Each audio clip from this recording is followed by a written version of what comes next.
आज हम पढ़ने वाले हिस्ट्री ऑफ ऑपरेटिंग सिस्टम, यानी ऑपरेटिंग सिस्टम कौन कौन सी टेक्नोलॉजी करके हमारे पास आया है। हम बात करें ऑपरेटिंग सिस्टम की, तो ऑपरेटिंग सिस्टम एक सॉफ्टवेयर होता है जो हर प्रोग्राम को मैनेज करता है, जो हमारे पास कंप्यूटर में इंस्टॉल किया जाता है। विदाउट ऑपरेटिंग सिस्टम कंप्यूटर का कोई भी काम एट अ टाइम मैनेज नहीं हो पाता। हम मेन फंक्शंस की बात करें कि मेन फंक्शंस में हमारे पास आ जाता है process management, memory management, file management, device management, और हमारे पास आ जाता है सिक्योरिटी मैनेजमेंट, नेटवर्क मैनेजमेंट। ये हमारे पास मेन फंक्शंस हो गए। हम टाइप्स की बात करें कि कौन सा टाइप स्पेसिफिक फंक्शन परफॉर्म करता है। अकॉर्डिंग टू यूज़र्स, हम यूज़र्स की बात करें कि यूज़र्स कौन कौन से टाइप्स के हैं। हमारे पास आ जाते हैं multiple user operating system, single user operating system, multitasking operating system, multi processing operating system. ये हमारे पास अकॉर्डिंग टू यूज़र्स आ गए। अकॉर्डिंग टू प्रोसेसिंग में बात करें कि भाई ऑपरेटिंग सिस्टम प्रोसेस में कैसे काम करता है, तो हमारे पास आ जाता है एक बैच ऑपरेटिंग सिस्टम, दूसरा हमारे पास आ जाता है रियल टाइम ऑपरेटिंग सिस्टम, तीसरा हमारे पास आ जाता है टाइम शेयरिंग ऑपरेटिंग सिस्टम, और चौथा हमारे पास आ जाता है डिस्ट्रीब्यूटिव ऑपरेटिंग सिस्टम। ये हमारे पास according to user, according to process types आ गए।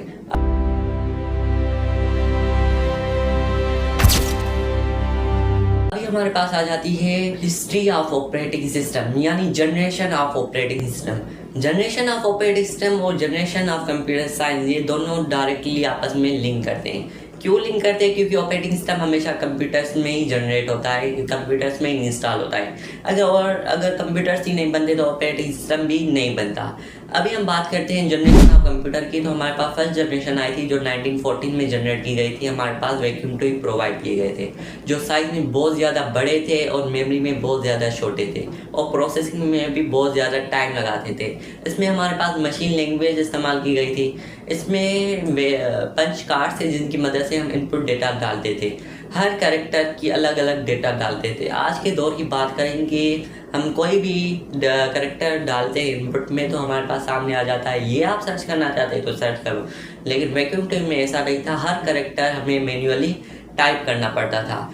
एक तो हमारे पास टाइप करने में भी बहुत ज़्यादा टाइम कंज्यूम होता था, और हमारे पास प्रोसेसिंग में भी बहुत ज़्यादा टाइम कंज्यूम होता था, और मैनेजमेंट में तो मैनेज डेटा को तो वैक्यूम ट्यूब कर ही नहीं सकता था। मेमोरी बहुत ज़्यादा छोटी थी, उसमें स्टोर भी नहीं कर सकता था। इस जनरेशन के बाद हमारे पास कुछ साइंटिस्ट थे, लाइक बिल गेट्स, किन थॉमस और डेनिस, और चौथा दूसरा भी था।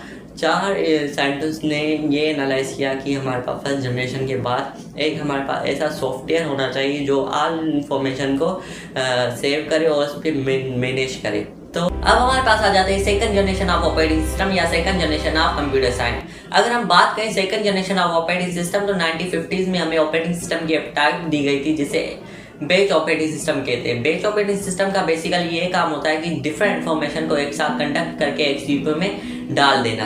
अगर हम बात करें second generation of computer science की, तो हमें 1956 में हमें ट्रांजिस्टर प्रोवाइड किए गए थे, जिसने वैक्यूम ट्यूब को रिप्लेस किया था, और साइज में डिक्रीज किए गए थे, मेमोरी साइज में बढ़ा दिए गए थे, और प्रोसेस स्पीड को भी बढ़ा दिया गया था ट्रांजिस्टर्स में। इसमें हमारे पास असेंबली लैंग्वेज यूज़ हुई थी, और वैक्यूम ट्यूब में हमारे पास मशीन लैंग्वेज यूज़ हुई थी। अगर हम बात करें second generation of operating system की, तो उसमें बैच ऑपरेटिंग सिस्टम था। तो बैच ऑपरेटिंग सिस्टम ट्रांजिस्टर में प्रोवाइड किए गए थे ताकि डिफरेंट इन्फॉर्मेशन हमारे पास आए तो ट्रांजिस्टर में सेव हो, क्योंकि टेक्नोलॉजी के बढ़ने के हिसाब से हमारे पास डिफरेंट इन्फॉर्मेशन आती गई, जिसके लिए सेकंड जनरेशन ऑफ कंप्यूटर में सेकंड जनरेशन ऑपरेटिंग सिस्टम यानी बैच ऑपरेटिंग सिस्टम बहुत ज़रूरी था।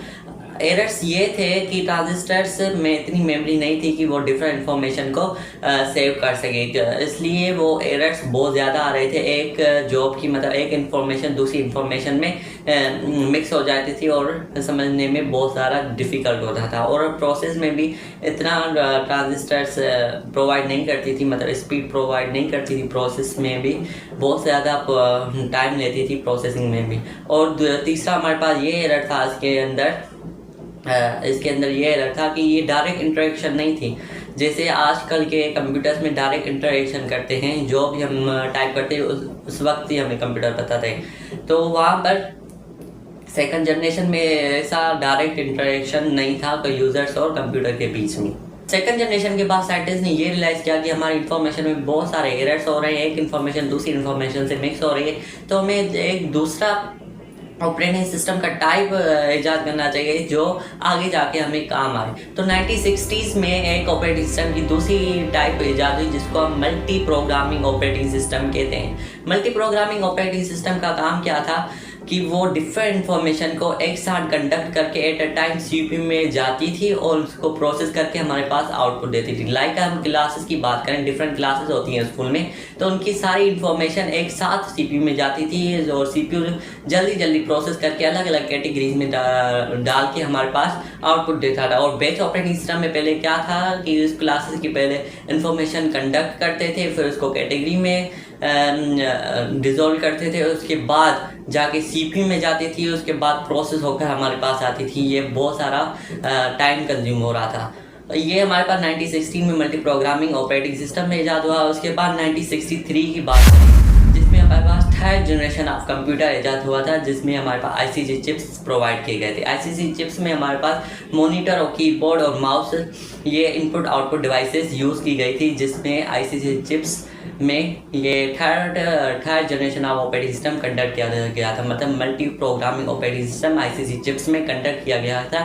ताकि different information at a time work करके हमारे पास प्रोसेस होकर आउटपुट आ जाए। ये हमारे पास मल्टी प्रोग्रामिंग ऑपरेटिंग सिस्टम हो गया third generation of.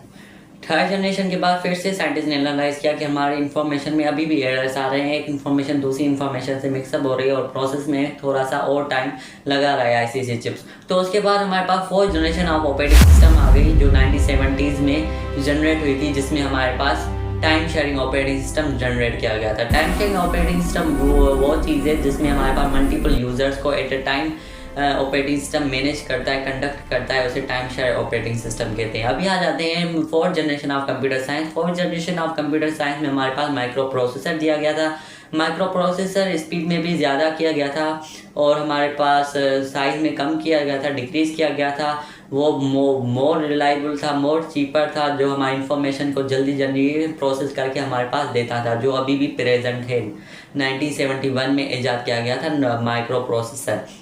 Micro processor में हमारे पास like Java script, HTML, Python, C++, ये ETC ये लैंग्वेज इस्तेमाल की गई थी जो अभी भी मौजूद है। माइक्रो प्रोसेसर को CPU भी कहते हैं और इस माइक्रो प्रोसेसर में time sharing operating system conduct किया गया था। Time sharing operating system like हम मोबाइल को देख लें, मोबाइल में बहुत सारी एप्लीकेशंस होती हैं, हम खोलते हैं, उसको बैकअप में रखते हैं और हम एक ही एप्लीकेशन इस्तेमाल करते हैं। लाइक हम यूट्यूब और व्हाट्सएप खोल लें तो ये दो एप्लीकेशन खोलते हैं हम, तो उसको एक को बैक में रखते हैं, लाइक हम यूट्यूब को बैकअप में रखते हैं और हम व्हाट्सएप खोलते हैं तो यूट्यूब में भी काम होता है। टाइम शेयरिंग ऑपरेटिंग सिस्टम उसको भी मैनेज करता है बैकअप में। लाइक हम यूट्यूब में डाउनलोड वीडियो को रखते हैं डाउनलोड में, तो टाइम शेयरिंग ऑपरेटिंग सिस्टम क्या करता है, आप व्हाट्सएप को यूज़ करते हो, टाइम शेयरिंग ऑपरेटिंग सिस्टम क्या करता है, यूट्यूब में जो वीडियो हम डाउनलोड पर रखी हुई होती है उस पर काम करता है, उस पर प्रोसेस करता है। अब उसमें ही हमारे पास यूनिक्स ऑपरेटिंग सिस्टम भी ईजाद किया गया था। फोर्थ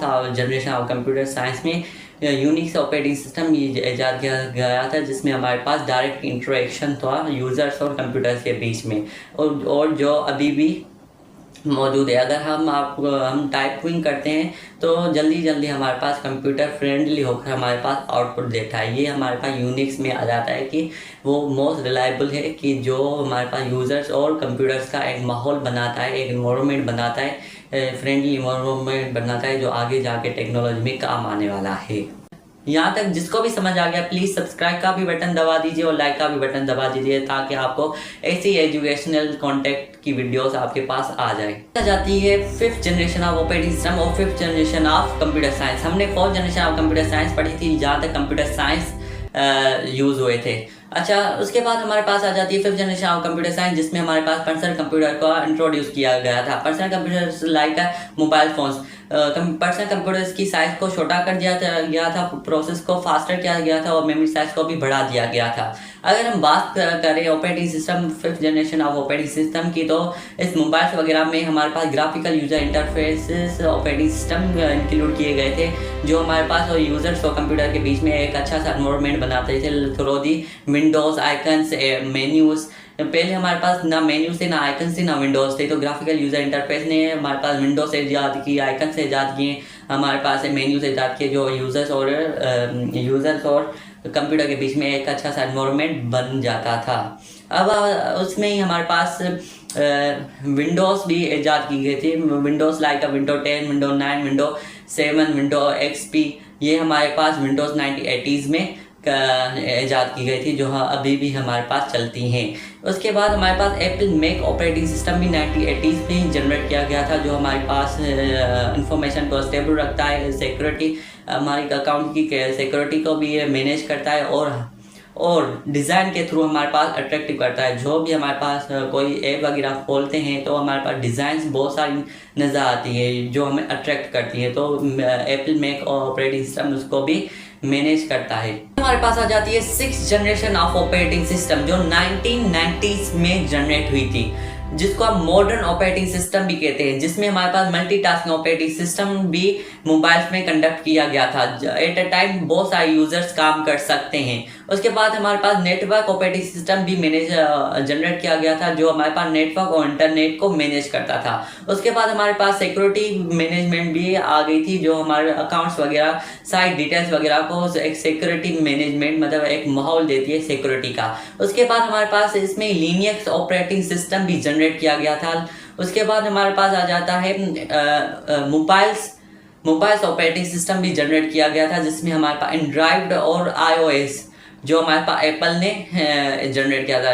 एंड्रॉइड में क्या होता है और मोबाइल्स ऑपरेटिंग सिस्टम की एंड्रॉइड में क्या होता है, जो भी हमारे पास एंड्रॉइड मोबाइल्स में इंफॉर्मेशन होती है उसको मैनेज करता है, और iOS में भी जो भी इंफॉर्मेशन होती है उसको भी मैनेज करता है।